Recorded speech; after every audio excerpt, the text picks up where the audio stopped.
Hola, yo soy Sandy Aguilar y te invito a que conozcas sobre cada uno de los reinos de la naturaleza, ya que desde muchos años se ha estudiado los fenómenos de la naturaleza y con ayuda de muchos estudios se logró clasificarlos en tan solo 5. Veámoslo. El día de hoy hablaremos sobre el dominio Eucaria y el reino protista. El dominio Eucaria se divide en 4 reinos: Protista, Fungi, Plantea y Animalia. Estudiaremos algunas características de acuerdo a la forma como obtienen y almacenan energía. 1. Protista. Se encuentran en lugares húmedos o acuáticos, como en lodo, ríos, mares, suelo húmedo, etc. Observe alguno de estos organismos en el dibujo de la gota de agua. Hay distintos tipos de protistas. Protista tipo animal: protosaurios se alimentan de otros organismos y algunos son parásitos, como el Plasmodium, que ocasiona la malaria. Algunos protosaurios se desplazan y atrapan el alimento por cilios hasta llevarlo a la cavidad oral. Protista tipo hongo. Estos organismos se parecen a los hongos porque se alimentan al absorber nutrientes de organismos muertos o en descomposición, pero no se clasifican como hongos porque tienen centriolos y la composición de la pared celular es diferente. Un ejemplo es el moho acuático.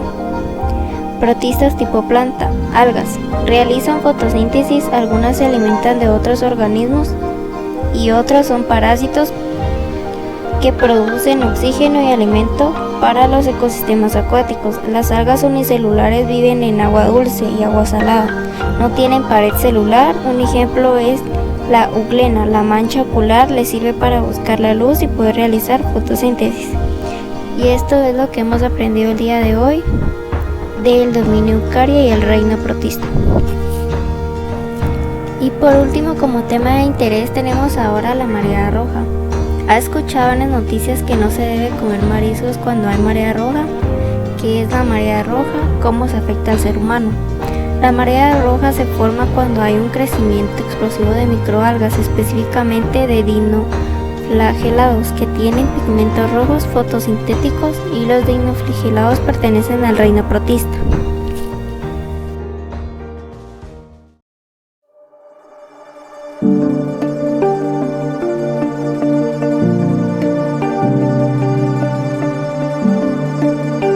El maravilloso reino fungi.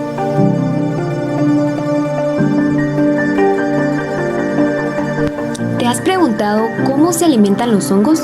La mayoría produce enzimas, descompone el material orgánico y absorbe los nutrientes por las paredes celulares. Los hongos nos proporcionan grandes beneficios ecológicos porque son degradadores que se alimentan de materia orgánica en descomposición. Existen 3 tipos de hongos que obtienen sus nutrientes de otras formas. Los hongos saprófitos. Los hongos saprófitos se alimentan de organismos muertos o desechos orgánicos.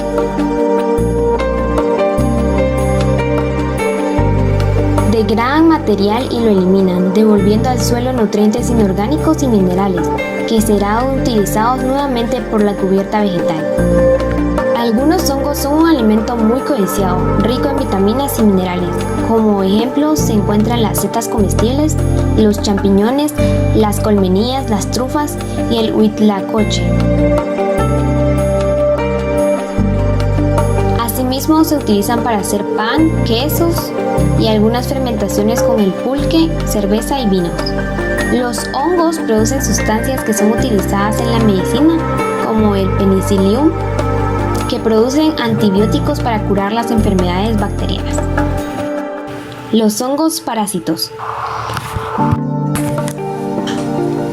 Los hongos parásitos viven o colonizan animales, vegetales u otros hongos sobre los que provocan enfermedades e incluso la muerte.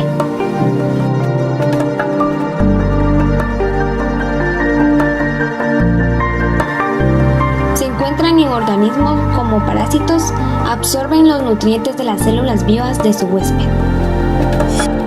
Hongos mutualistas.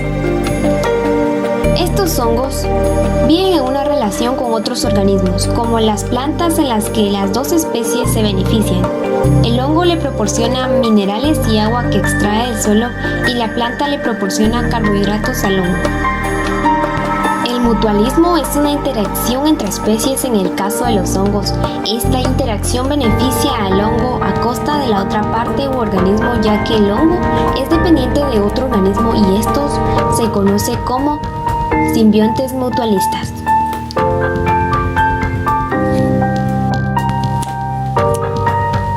Esto fue el maravilloso mundo del reino fungi.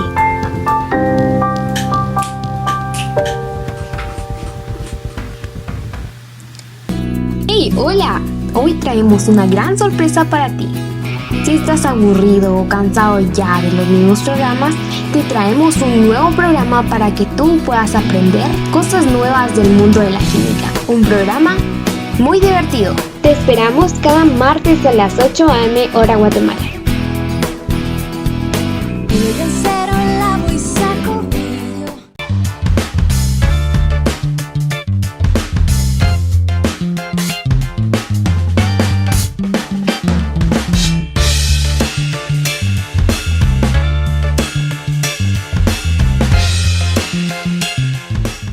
Radio Hombre y Madre.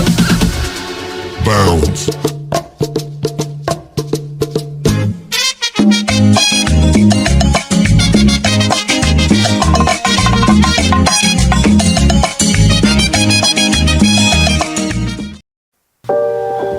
El maravilloso reino Plantae. La mayoría de los tejidos vegetales están formados por 3 tipos de células. Juntas proporcionan almacenamiento y producción de alimento, fuerza, flexibilidad y sostén. Veamos cuáles son esas células y sus funciones. Células de parénquima. Se encuentran en toda la planta y son la base de muchas estructuras. Entre sus funciones principales están el almacenaje, por ejemplo, en raíces y frutos. Se recopilan almidón, agua o aceite. Fotosíntesis, es decir, producción de glucosa. Intercambio de gases y protección. Cuando una planta se daña, las células de parénquima se dividen para repararla y reemplazar el tejido. Células de colénquima. Estas son células generalmente alargadas y se agrupan formando largos filamentos o cilindros que proporcionan sostén a las células que las rodean. Al crecer, las partes más delgadas de su pared celular se expanden. Debido a este patrón de crecimiento, estas células son flexibles y se pueden estirar, lo que le permite a la planta doblarse sin romperse. También ayudan en la reparación y reemplazo de tejido. Células de esclerénquima. Al madurar, estas células carecen de citoplasma y otros componentes vivos, pero mantienen sus paredes celulares rígidas y gruesas. Le dan sostén a la planta y algunas sirven para transportar materiales dentro de ella. Forman la mayor parte de la madera para construcción y papel. Hay 2 tipos de células de esclerénquima, la esclereida y fibras. Esto fue el maravilloso reino Plantae.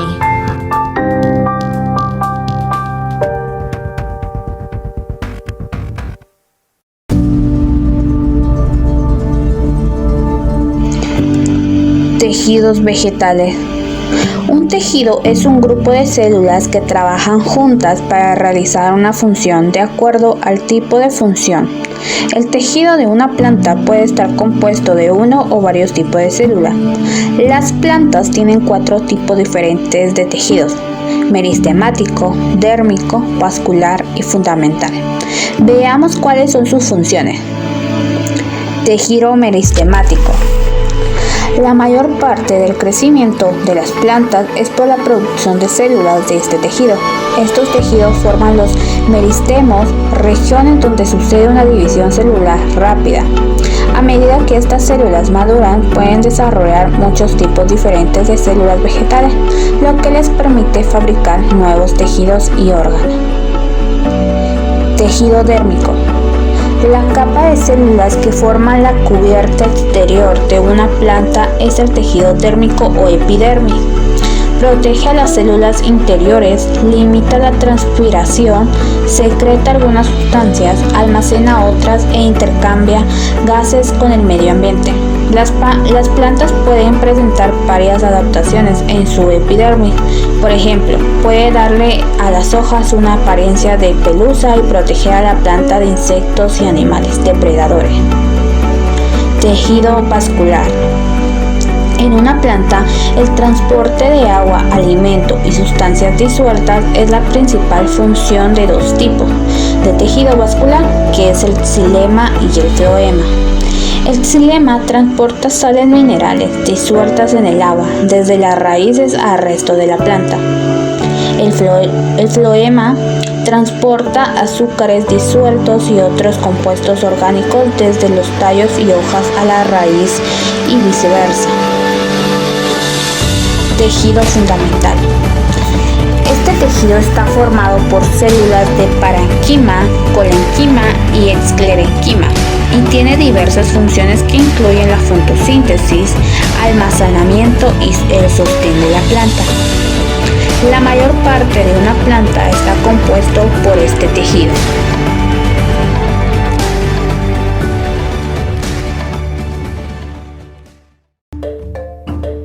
Reino Animalia. El reino Animalia está conformado por los animales y son heterótrofos. Esto quiere decir que necesitan de otro organismo para poder obtener nutrientes. El reino Animalia se divide en muchas categorías, pero hoy te hablaremos solo de dos: de los animales invertebrados y de los animales vertebrados. Los invertebrados te hablaré yo y de los vertebrados te hablará mi compañera Jocelyn. Los animales invertebrados no tienen columna vertebral y algunos tienen exoesqueleto.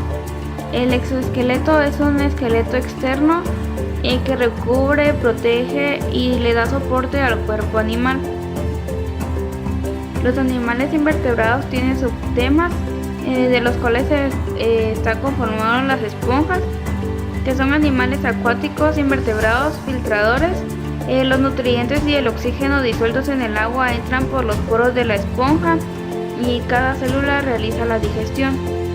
Los gusanos, por su forma, se clasifican en anélidos, cuerpo formado por anillos, asquelmintos por cuerpo redondo y platelmintos, cuerpo plano, y algunos son parásitos y otros de vida libre. Los moluscos también forman parte de esta subdivisión. Y los moluscos, en la parte de la boca de la mayoría se encuentra un órgano parecido a la lengua con filas de dientes llamado rádula, y este sirve para raspar alimentos y llevarlos a su boca. Dentro de los moluscos se encuentran las almejas, que son animales filtradores, pero estos no tienen rádula. Los artrópodos pueden ser herbívoros, carnívoros, filtradores, omnívoros o parásitos. La mayoría posee un par de apéndices llamados mandíbulas que sirven para morder y masticar. Y por último, pero no menos importante, están los equinodermos. Muchas especies de estrellas de mar sacan el estómago por la boca para cubrir a su presa. Arrojan enzimas digestivas sobre su comida y luego la llevan a su boca.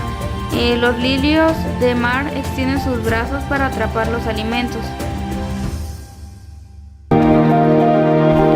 Hola, mi nombre es Jocelyn Kotzehai y hoy les vengo a hablar sobre los animales vertebrados. Estos, como característica, tienen una columna vertebral y se componen de la cabeza, tronco y extremidades. Estas se clasifican en 5.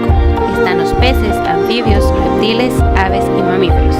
Los peces. La mayoría de los peces traga su alimento entero. La digestión empieza en el estómago y tienen unas pequeñas bolsas que producen enzimas para la digestión y absorción de nutrientes hacia la torre de sanguíneos.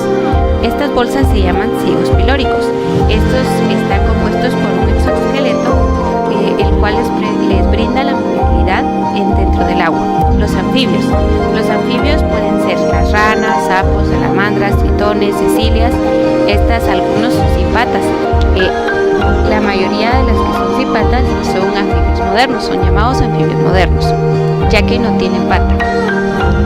Ellos se alimentan de ranas, larvas. Estas son carnívoras, entonces por lo cual muchas veces incluso se llegan a comer entre ellos. Algunos anfibios sin patas y salamandras usan sus mandíbulas para capturar a su presa, la las ranas y los sapos usan la lengua largas y pegajosas para conseguir su alimento. Los reptiles. Existen reptiles carnívoros como los cocodrilos y los herbívoros como las iguanas y las tortugas. Algunas tortugas son también omnívoras. Los reptiles herbívoros no tienen dientes, especializados para masticar las plantas, por lo cual tragan piedras para ayudar a la digestión. Las piedras se mueven en el estómago, ayudando a mover los alimentos.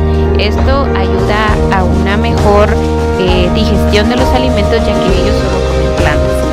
Aves. Algunas aves son carnívoras o carroñeras o herbívoras. Las aves no tienen dientes y tragan sus alimentos, por lo cual su aparato digestivo está adaptado.